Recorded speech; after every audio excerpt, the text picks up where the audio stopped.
You can't see it, you can't feel it, but it might already be in your lungs, on your clothes, or riding the wind near your home. They call it smart dust, tiny wireless sensors floating invisibly through the air, collecting data you never agreed to share. Born in DARPA labs, smart dust was first designed for military reconnaissance. Now it's in the real world, with few rules. Each spec is a microelectromechanical system, or MEMS. Think of it as a flying computer chip the size of a grain of pollen. They can detect movement, light, chemicals, pressure, and even magnetic fields, then transmit that data wirelessly. Smart dust doesn't need batteries. Some harvest energy from vibrations, sunlight, or even your own body heat. Originally meant for the battlefield, these devices were designed to be dropped by plane, drone, or wind, and forgotten. But like many military technologies, smart dust didn't stay locked behind secure doors for long. Soon they were tested in city planning, smart farming, crowd monitoring, and environmental research. Sounds useful, right? Until you realize these dust clouds can also track people without their knowledge or consent. Imagine walking through a park.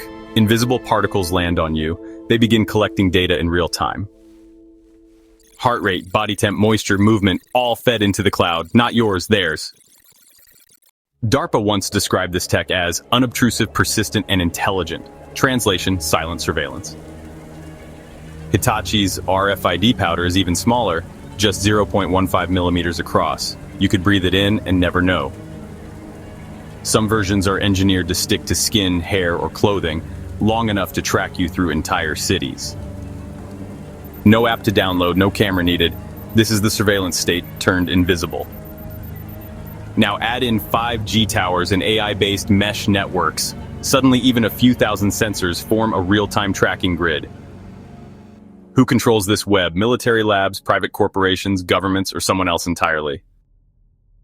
In 2019, a military report confirmed smart dust could survive in open air for hours, even days.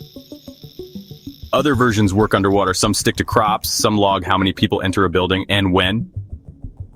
Still think your smartphone is your biggest privacy concern? Even weather manipulation programs have been rumored to use smart dust to monitor and possibly direct conditions. With enough nanosensors in the sky, it's possible to read air currents, tweak clouds, or nudge storms. Suddenly, your weather isn't just nature. It's data-driven, steerable, and suspiciously convenient. If this sounds paranoid, consider this. There's no legal requirement to notify the public about field tests. So yes, smart dust may have already been deployed near schools, malls, or traffic zones that, without a word. And no, there's no filter for it. You can't opt out. You can't see what you're breathing. In 2021, researchers proposed smart dust networks for pandemic monitoring, tracking fever zones by detecting heat and CO2 in crowds.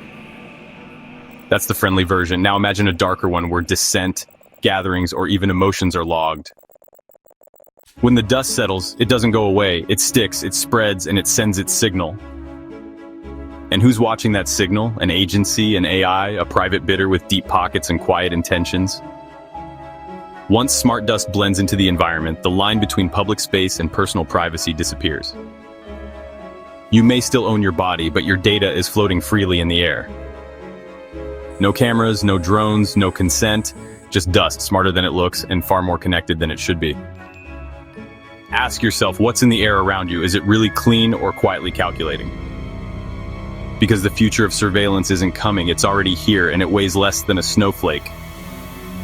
Subscribe for more Twilight truths. Next up, weather modification and the Nano agenda, because what controls the clouds may already control the world.